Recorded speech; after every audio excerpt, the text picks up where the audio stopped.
नारायणं नमस्कृत्य नरं चैव नरोत्तमं देवीं सरस्वतीं व्यासं ततो जयमुदीरयेत्। महाभारत के अनुशासन पर्व की कथाएं। वर्णशंकरों की उत्पत्ति तथा कृतक पुत्र का वर्णन।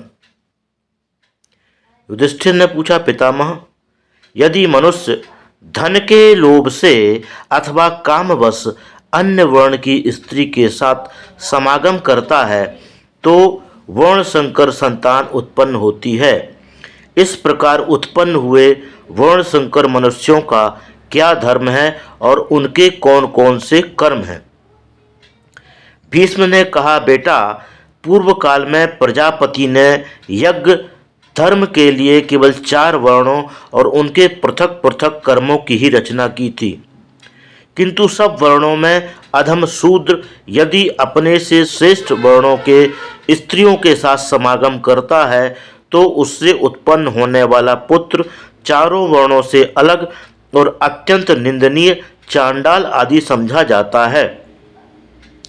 क्षत्रिय यदि ब्राह्मण जाति की स्त्री के साथ संसर्ग करता है तो उससे वर्ण बाह्य सूत जाति की उत्पत्ति होती है, जिसका काम है स्तुति आदि करना। वैश्य जाति का पुरुष ब्राह्मण की स्त्री से समागम करके जिस पुरुष पुत्र को जन्म देता है वह सब वर्णों से पृथक वैदेहक और मौदगल्य कहलाता है। उससे अंतःपुर की रक्षा आदि का काम लिया जाता है। शूद्र द्वारा ब्राह्मणी के गर्भ से उत्पन्न होने वाला पुत्र अत्यंत भयंकर कर्म करने वाला चांडाल होता है। वह गांव के बाहर बसता है और उससे बद्ध पुरुषों को प्राणदंड आदि देने का काम लिया जाता है। ये सभी कुलांगार मनुष्य नीच वर्णों द्वारा ब्राह्मणी के गर्भ से जन्म धारण करते और वर्णशंकर कहलाते हैं। वैश्य के द्वारा क्षत्रिय जाति की स्त्री के गर्भ से उत्पन्न होने वाला पुत्र वंदी और मागध कहलाता है। यह लोगों की प्रशंसा करके अपनी जीविका चलाता है। इसी प्रकार यदि शूद्र क्षत्रिय जाति की स्त्री के साथ समागम करता है तो उससे मछली मारने वाले निषाद जाति की उत्पत्ति होती है, और यदि वह वैश्य जाति की स्त्री से संसर्ग करता है तो आयोगव जाति का पुत्र उत्पन्न होता है, जो बढ़ई का काम करके जीविका चलाता है। वर्णशंकर भी जब अपनी जाति की स्त्री के साथ समागम करते हैं तो अपने ही समान वर्ण वाले पुत्रों को जन्म देते हैं, और जब अपने से हीन जाति की स्त्रियों से संसर्ग करते हैं तो निज संतानों की उत्पत्ति होती है। ये संतानें अपनी माता की जाति वाली समझी जाती हैं। इस प्रकार वर्णशंकर मनुष्य भी यदि परस्पर विभिन्न जाति की स्त्रियों से संसर्ग करते हैं तो उनसे निंदनीय संतानों की ही उत्पत्ति होती है। जैसे शूद्र ब्राह्मणी के गर्भ से चांडाल नामक बाह्य जाति वाले पुत्र को उत्पन्न करता है, उसी प्रकार बाह्य जाति का मनुष्य भी ब्राह्मण आदि चारों वर्ण की स्त्रियों के साथ संसर्ग करके अपनी अपेक्षा भी नीच जाति वाला पुत्र पैदा करता है। वह बाह्यतर कहलाता है। इस प्रकार बाह्य और बाह्यतर जातियों से क्रमशः 15 प्रकार के अत्यंत निकृष्ट वर्ण पैदा होते हैं। अगम्या स्त्री से समागम करने पर वर्णशंकर उत्पन्न होते हैं। जिस जाति के पुरुष राजाओं के श्रृंगार आदि का कार्य जानते और दास ना होकर भी दास वृत्ति से जीविका चलाते हैं वे सैरंध्र हैं। उनकी स्त्रियां सैरंध्री कहलाती हैं। मागध जाति की सैरंध्री स्त्री से यदि बाह्य जाति आयोगव पुरुष समागम करे तो उससे आयोगव जाति का सैरंध्री पुत्र उत्पन्न होता है। उसी मागधी सैरंध्री का यदि वैदेह जाति के पुरुष से संसर्ग हो तो मदिरा बनाने वाले मैरेयक जाति के पुरुष की उत्पत्ति होती है। निषाद के वीर और मगध जातीय सैरंध्री के गर्भ से मदगुर जाति का पुरुष उत्पन्न होता है, जिसे दास भी कहते हैं। वह नाव से अपनी जीविका चलाता है। चांडाल और मागधी सैरंध्री के संयोग से स्वपाक नाम से प्रसिद्ध अधम चांडाल की उत्पत्ति होती है। यह मुर्दों की रखवाली का काम करता है। इस प्रकार मगध जाति की सैरंध्री स्त्री आयोगव आदि 4 जातियों से समागम करके माया से जीविका चलाने वाले 4 प्रकार के क्रूर मनुष्यों को उत्पन्न करती है।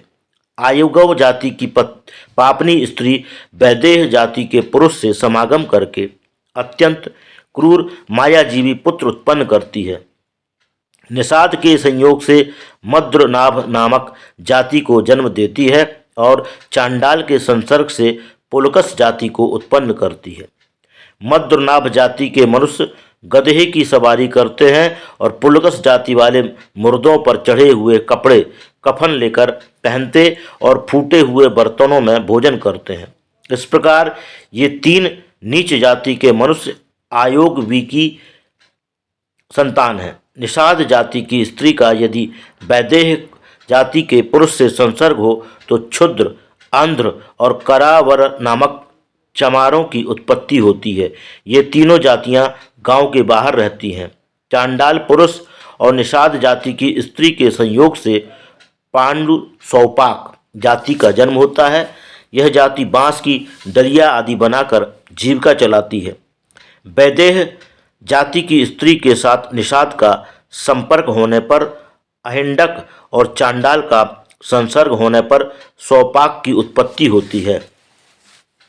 सौपाक और चांडालों की एक ही वृत्ति है। निषाद जाति की स्त्री में चांडाल सौपाक के वीर से अंतेवसायी नामक जाति का जन्म होता है। इस जाति के लोग सदा स्मशान में ही रहते हैं। निषाद आदि बाह्य जाति के लोग भी उन्हें अछूत समझते हैं। इस प्रकार माता पिता के वर्ण व्यतिक्रम से वर्ण संकर जातियां उत्पन्न होती हैं। इनमें से कुछ प्रकट होती हैं और कुछ गुप्त। इनके कर्मों से ही इनकी पहचान करनी चाहिए। शास्त्र में चारों वर्णों के ही धर्म का निश्चय किया गया है, औरों के नहीं। धर्महीन वर्णों वर्ण संकर जातियों में से किसी की भी कोई नियत संख्या नहीं है। जो जाति का विचार न करके स्वेच्छानुसार अन्य वर्ण की स्त्रियों से समागम करते हैं तथा जो यज्ञों के अधिकार और साधु पुरुषों से बहिष्कृत हैं, ऐसे वर्ण बाह्य मनुष्यों से ही वर्ण संकर संतानें उत्पन्न होती हैं और वे अपनी रुचि के अनुकूल कार्य करके भिन्न भिन्न प्रकार की आजीविका तथा आश्रय को अपनाती हैं। ऐसे लोग लोहे के आभूषण पहनकर चौराहों में, मरघट में, पर्वतों पर और वृक्षों के नीचे निवास करते हैं। इन्हें चाहिए कि गहने तथा अन्य उपकरणों को बनावें और अपने कर्मों से जीविका चलाते हुए प्रकट रूप से निवास करें। इसमें तनिक भी संदेह नहीं कि यदि ये गौ और ब्राह्मणों की सहायता करें, कठोरतापूर्वक कर्म त्याग दें, सब पर दया करें, सत्य बोलें, दूसरों के अपराध क्षमा करें और अपने शरीर को कष्ट में डालकर भी दूसरों की रक्षा करें, तो इन वर्णशंकर मनुष्यों की भी पारमार्थिक उन्नति हो सकती है। युधिष्ठिर ने पूछा, पितामह, जो चारों वर्णों से बहिष्कृत वर्णशंकर मनुष्य से उत्पन्न और अनार्य होकर भी ऊपर से देखने में आर्य सा प्रतीत हो रहा हो, उसकी पहचान हम लोग कैसे कर सकते हैं? भीष्म ने कहा, युधिष्ठिर, जो सज्जनों के विपरीत नाना प्रकार की चेष्टाओं से युक्त हो, उस कलुषित योनि से उत्पन्न मनुष्य की उसके कर्मों से ही पहचान हो सकती है। इसी प्रकार सज्जनोचित आचरणों से योनि की शुद्धता का निश्चय करना चाहिए। इस जगत में अनारता, अनाचार, क्रूरता और अकर्मण्यता आदि दोष मनुष्य को कलुषित योनि से उत्पन्न वर्णशंकर सिद्ध करते हैं। वर्णशंकर पुरुष अपने पिता या माता अथवा दोनों के ही स्वभाव का अनुकरण करता है। वह किसी तरह अपनी असलियत को छिपा नहीं सकता। जैसे बाघ अपनी चित्र विचित्र खाल और रूप के द्वारा माता पिता के समान ही होता है, उसी प्रकार मनुष्य भी अपने योनि का ही अनुसरण करता है। अमुक व्यक्ति किस कुल में और किसके वीर से उत्पन्न हुआ है, यह बात अत्यंत गुप्त होने पर भी जिसका जन्म संकर योनि से हुआ है, वह मनुष्य थोड़ा बहुत अपने पिता के स्वभाव को पाता ही है। जो कृत्रिम मार्ग का आश्रय लेकर श्रेष्ठ पुरुषों के अनुरूप आचरण करता है, वह वास्तव में शुद्ध वर्ण का है या संकर वर्ण का, इसका निश्चय करते समय उसका स्वभाव ही सब कुछ बता देता है।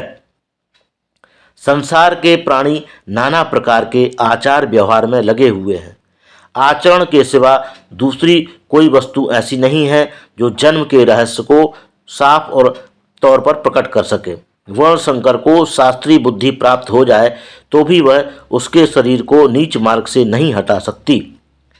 उत्तम, मध्यम या निकृष्ट जिस प्रकार के स्वभाव से उसके शरीर का निर्माण हुआ है, वैसा ही स्वभाव उसे आनंददायक जान पड़ता है। ऊंची जाति का मनुष्य भी शील से रहित हो तो उसका सत्कार नहीं करना चाहिए, और शूद्र भी यदि धर्मज्ञ और सदाचारी हो तो उसका विशेष आदर करना चाहिए। मनुष्य अपने शुभाशुभ कर्म, शील, आचरण और कुल के द्वारा अपना परिचय देता है। यदि उसका कुल नष्ट भी हो गया हो तो अपने कर्मों के द्वारा वह फिर उसे शीघ्र ही उज्जीवित कर लेता है। ऊपर जितनी संकीर्ण योनियां बतलाई गई हैं, उन सब में तथा अन्य नीच जातियों में विद्वान पुरुष को संतानोत्पत्ति नहीं करनी चाहिए, उनका सर्वथा परित्याग करना ही उचित है। युधिष्ठिर ने पूछा, पितामह, कृतक पुत्र कैसा होता है? भीष्म जी ने कहा, युधिष्ठिर, माता पिता ने जिसे रास्ते पर त्याग दिया हो और पता लगाने पर भी जिसके माता पिता का ज्ञान न हो, उस बालक को जो पालन करता है उसी का वह कृतक पुत्र समझा जाता है। वर्तमान समय में जो उस अनाथ बच्चे का वारिस बनकर पोषण कर रहा हो, उस मनुष्य का वर्ण ही उस बालक का वर्ण होता है। युधिष्ठिर ने पूछा, दादाजी, ऐसे लड़के का संस्कार कैसे करना चाहिए तथा उसके साथ किस जाति की कन्या का विवाह करना चाहिए? भीष्म जी ने कहा, बेटा, जिसको माता पिता ने त्याग दिया है वह अपने स्वामी बालक पिता के वर्ण को प्राप्त होता है। इसलिए उसके पालन करने वाले को चाहिए कि वह अपने ही वर्ण के अनुसार उनका संस्कार करे तथा अपनी ही जाति की कन्या से उसका ब्याह भी कर दे। इस प्रकार से सारी बातें मैंने तुम्हें बताई। अब और क्या सुनना चाहते हो?